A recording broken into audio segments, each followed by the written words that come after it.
My name is Stuart Hill, and I'm a new deacon here at SCBC. And I have to say, it's been a great treat to listen to all the testimonies of the men that have also been brought into the deacon ministry. And I have to admit that I feel like Paul, when he wrote that he feels like the least of all and not worthy to be called one of these deacons. I guarantee that the deacon body as a whole is filled with great men who have a desire to serve, and very excited to be a part of that. In my professional life, I give briefings and presentations to customers and sponsors, large groups of people, and they always tell you when you do this and you start out, never be nervous. You know the most about the information that you're presenting. There's nobody in the audience that knows more about it than you do. So here I am standing before you telling you that, giving you a presentation about me, the thing that I know by far the most about than any of you do, and I'm still nervous. My wife is sitting behind me, so that adds to the nervousness. So you can make some faces during my presentation. So please give me some leeway when I ramble here. My testimony is one of grace or unearned favor. My life has been filled with this grace, something that I have not and never will be able to earn. I was born into a Christian family in a Christian community, and my entire life I've been surrounded by the Christian body. Men and women that have been put in my personal life as well as my professional life to guide me. I've had bosses and managers, friends and teachers that have all been Christians that have kept me on my path. I was born in the great state of Texas, Robert and Brenda Hill, and in that state you go to church 3 to 4 times a week. Sunday night, Sunday morning, Wednesday night, and Friday night. Friday night is not held at the church, it's held at a football stadium. If you miss Friday night, you can always go Saturday night to the local university and watch those football games. God showed favor on me by being born into a Christian family, and I'm a product of that Christian family.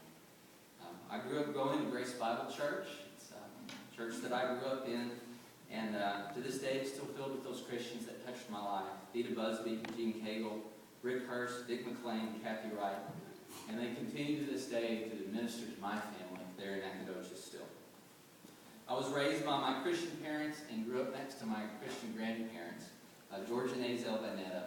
My grandmother Azel was the most wonderful example of faithful love and just always accepting of you no matter who or what you are.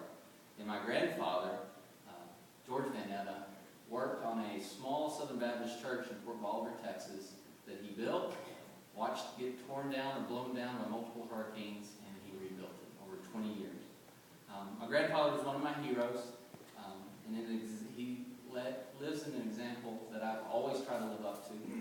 He was an orphan in New Mexico, lied about his age to get into the Navy, served in World War II, got out of the Navy, served on an oil derrick, raised a family, and he retired, and the Lord has blessed him with a life of retirement just as long as he actually worked. He has always been so incredibly gifted with the work of his hands, and something that I grew up as a young child thinking if I could just work as well as he could with his hands, that would be success to me. And so I look forward to developing those skills working here for the SCBC family. By being surrounded by such a community of Christians, I became a Christian at a young age, about 7 or 8 years old, in the back of my parents' 1980s custom van. Very, very nice. We were driving back from my grandparents' place on New Year's Eve, and I thought, what a wonderful way to start the new year of becoming a Christian.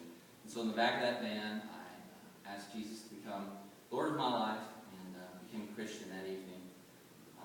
I was baptized at Grace Bible Church in front of the Awana program one Sunday night. Gene Cagle prayed for me, and a very special night for me and my family. I continued to grow up in Grace, graduated from high school and set off for college, and I always found myself, no matter where I was, surrounded by the Christian family. People were introduced into my life. My best friend I led to Christ at college, and it's always been present in my life.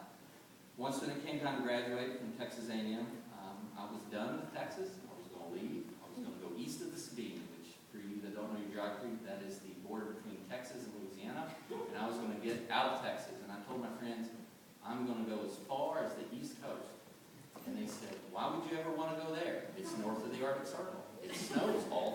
It's full of big cities. There's nobody that's nice. We're going to have a hard time finding a Christian family there. I didn't care. I was going to go anyway.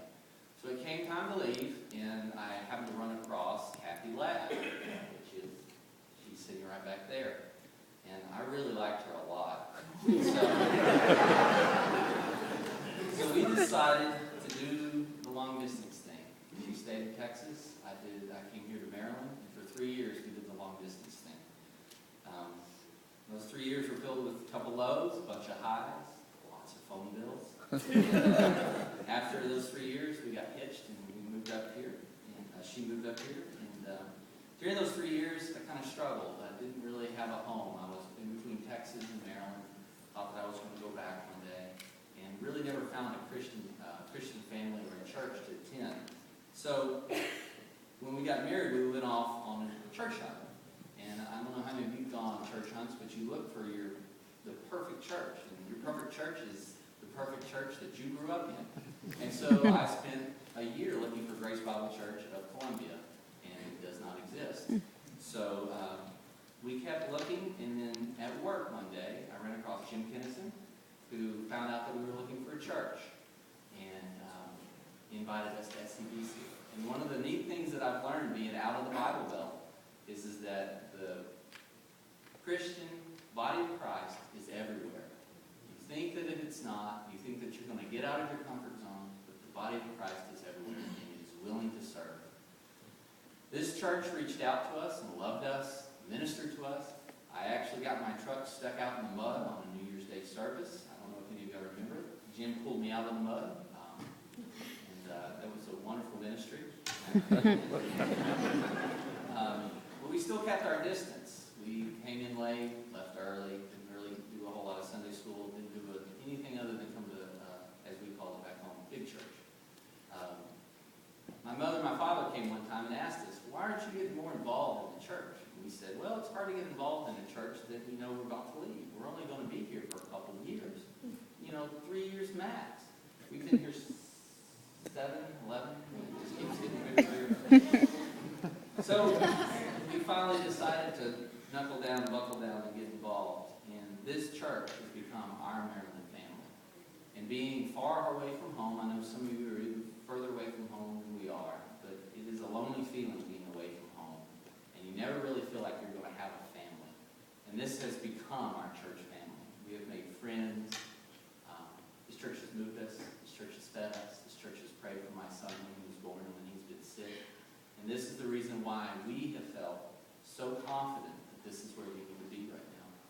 And this church has taught us to be happy and joyful in whatever season that you're put in life. And this church is an embodiment of the power of the body of Christ. So I stand before you today, the product of that body of Christ, here in Columbia, Maryland, as well as in Nacogdoches, Texas. Christian families, elders, deacons, pastors, Sunday school teachers, and even your Awana leaders and listeners who meet on Friday nights, 6:15 to 8:30. If you would like to get involved, please see Jay Patel or Carmen to get involved. All of those servants influence lives. They change lives. This church has changed our life. And Kathy and I look very much forward to serving this church and being a part of this church and being a part of the Deacon ministry. So we thank you for the bottom